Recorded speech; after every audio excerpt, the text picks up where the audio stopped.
قطب الدین بختیار کاکی رحمت الله علیه ډیر یو بزرگ انسان تیر شوی دی. کاکی معنا دا روټو والا. ویده ته لقب څنګه ملو شو؟ وی دی چې وړو کې د لار په دی لا وړو کې ماشوم او پلار وفات شو. مور ډیره زیاته نیکه ښځه وه. هغې دا غوښتل چې زما د دې زوی د الله تعالی په ذات باندې یقین جوړ شي، زما د زوی د الله تعالی په ذات باندې ایمان جوړ شي. نو دی چې به کله په هر نه رالو سکول مدرسې چې هر څه نه به رالو، نو مور ته به وي چې امي جان ما ته روټۍ، زه اوږ یم ما له روټۍ راکړه. خپلې مور به ورته وي بچې زه خو تا له روټۍ نشم درکولی، ته لاړ شه 2 رکعته لمونځ وکړه، الله تعالی نه وغواړه، الله تعالی به تا ته روټۍ درکړي. دی به رښتیا له اودس چردام به یې وکړو، په مانځه باندې به ودرېدو. دی به چې څنګه په مانځه باندې ودرېدو، دی خوا به مور زر زر روټۍ تیاره کړه، په یو سټیپن کې به یې واچوله او یو المارۍ کې به یې کېښوه. چې څنګه د مانځه نه فارغه شو، دعا یې وکړه چې الله تعالی ما ته روټۍ راکړي. دعا نه چې فارغه شو، خپلې مور ته یې ووایي چې امي جان مونځ مې وکړو، دعا مې وکړه، اوس په الله تعالی روټۍ راولېږي که نه؟ بچي هغه المارۍ کولو کړه، کېدای شي الله تعالی ته د روټۍ رالېږلې وي. نو ده چې المارۍ کولو کړه، هلته روټۍ رښتیا پرته وه، حالان کې خپل مور ورته دغه روټۍ ایښوه. دی په خوشحالۍ خوشحالۍ مور ته لاړ، وایي امي جان الله تعالی ما ته روټۍ رالېږلې ده. دغه روټۍ وخوړه. په سبا باندې بیا چې څنګه دی سکول مدرسې چې هر څه نه رالو، دی بیا وږی شوی و. بیا خپلې مور ته وایي چې امي جان ما ته روټۍ. مور ورته وایي چې بچې زه تا ته روټۍ نشم درکولی، ته لاړ شه مخکې شان دی اودس چرندام وکړه، 2 رکعته لمونځ وکړه، د الله تعالی نه وغواړه، الله تعالی به تا ته روټۍ راولېږي. دی بیا چې څنګه اودس چرندام یې وکړو، په مانځه باندې ودرېدو، خپلې مور بیا زر زر روټۍ تیاره کړه، په سټیپن کې واچوله، مخکې شان دی مخکې المارۍ کې کېښوه. دی چې بیا د لمونځ نه فارغ شو، دعا نه فارغه شو، مور ته یې وویلې چې دغه شان لمونځ مې وکړو. مور ورته وویل چې بچو دغه المارۍ کولو کړه، کېدای شي الله تعالی تا ته بیا روټۍ رالېږلې. چې څنګه المارۍ کولو کړه، مخکې هلته بیا روټۍ پرته وه، حالان کې خپلې مور ورته دغه روټۍ ایښوه.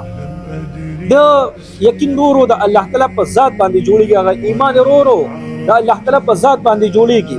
بیا به چې کله دی اوږې شو، خپلې مور ته به یې نه وي چې امي جان ما ته روټۍ، دی به ډایرکټ په ډایرکټ لړو اودس چرندام یې وکړو، په نفلو باندې به ودرېدو. خو چې دی به څنګه په نفلو باندې ودرېدو، مور به یې پوه شوه چې دی بیا د روټۍ لپاره نفل کوي. بس هغې به زر زر روټۍ تیاره کړه، په سټیپن کې به یې واچوله، مخکې المارۍ کې به ورته بیا کېښوه.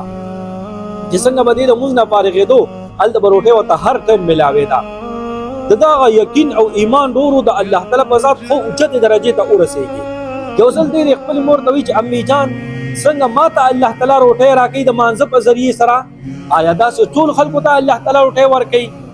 هغه مور ورته وایي چې بچیا ټولو خلکو ته الله تعالی روټۍ ورکوي. دی ورته امي جان الله تعالی څومره ښه دی، الله څومره ښه دی چې ټولو خلکو ته الله تعالی روټۍ ورکوي. مور ورته وایي چې او که نه بچیا الله تعالی خو ډېر زیات ښه دی، الله تعالی ډېر زیات ښه دی، ټولو خلکو ته روټۍ ورکوي. یو ځل په مور باندې امتحان رالو، چې څنګه د روټۍ ټایم شو، مور خپلو خپلوانو کره تللي وه، رشته دارانو کره تللي وه. دا چې هلته ټایم ته وګوري بس سر له ټک ورکړي، اوهو زما هغه ټول محنت ضایع شو. نن به مې زوی راغلی وي، د روټۍ لپاره به یې نفل کړي وي، او چې هغه المارۍ کتلي وي، روټۍ به ورته نه میلو شوي، ځکه چې زه خو دلته موجود یم. دې به راباندې پوه شوي چې کله به مې مور موجود وه، روټۍ به راته میلاوېده، چې نن مې مور نشته دی، روټۍ خو میلو نه شوه، دا خو راته د مور اخوا. دې به راباندې پوه شوي وي. بس فوراً اخته کور نه را روانه شوه. دا مور یې په جړا جړا کې الله تعالی ته دعاګانې کوي چې الله تعالی زما محنت ضایع مه کړي، یا الله تعالی زما د زوی ایمان په خپل ځان باندې برقرار وساتي. دغه دعاګانې کې په جړا جړا کې په منډه منډه تیزه تیزه کې خپل کور طرف ته را روانه ده. چې څنګه دا کور ته راورسېده، چې وی کتل زوی کور ته راغلی و، په کټ کې اوده وي. دا خوشحاله م چې په زړه کې یېرېږي، خوشحاله په دې چې وایي داسې ښکاري چې زوی مې راغلی دی، نن یې نفل نه دی کړی، ډایرکټ په ډایرکټ اوده شوی دی، او ویېرېږي په دې باندې داسې ښکاري چې زوی مې راغلی دی، نفل یې کړي، روټۍ ورته نه ده میلو شوي، دی اوږې اوده شوی دی.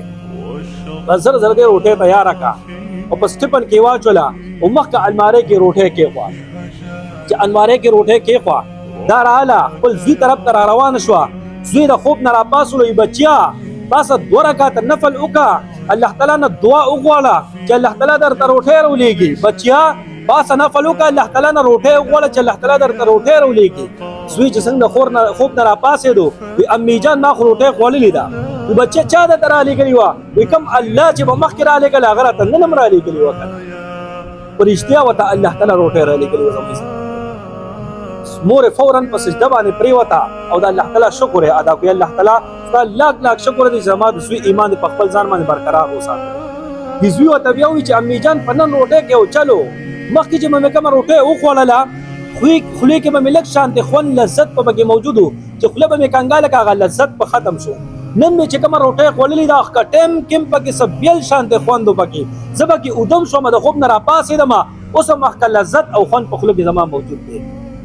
زما عزتمندو چې الله تعالی باندې مونږ یقین وساتو ایمان وساتو 2 رکعته مونځ الله تعالی ته په صحیح طریقې سره مونږ وکړو که نه هر یو سوال به الله تعالی زمونږ قبلوي. بیا څنګه چې الله تعالی د ده قبول کړی دې نه پس بیا ډېر غټ بزرګ وګرځېدو. نو دغې نه بیا دې مشهور شو قطب الدین بختیار کاکی رحمت الله علیه کاکی روټو والا. ځکه روټۍ ورته الله تعالی طرف نه جنت ته را رسېدلې وه. نو که چېرې مونږ صحیح طریقې سره ادا کړو او الله تعالی نه په بیا سوال وکړو هر سوال به انشاءالله زمونږ قبلېږي.